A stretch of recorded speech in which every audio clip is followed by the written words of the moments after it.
Huyu ni Eli Mpanzu, mmoja miongoni mwa wachezaji mahiri kutoka klabu ya Wekundu wa Msimbazi. Guess what? Anza kwa kusubscribe kisha tuendelee.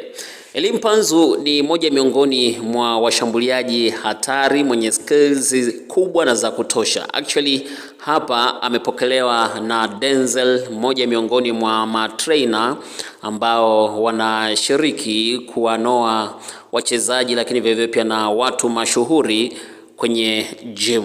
Mazoezi yake daima huwa yanaonekana kuwa ni makali, lakini yakilenga kujenga ama kumjenga mhusika ambaye anakuwa yuko kwenye darasa lake. Sasa hii leo ilikuwa ni zamu ya Kibi Sawala Eli Mpanzu ambaye anakipiga kunako klabu ya Wekundu wa Msimbazi. Lengo kubwa hasa ni kuweza kujiweka fiti kwa ajili ya michuano ya hapa nchini Tanzania, michuano ya ligi kuu soka Tanzania bara NBC.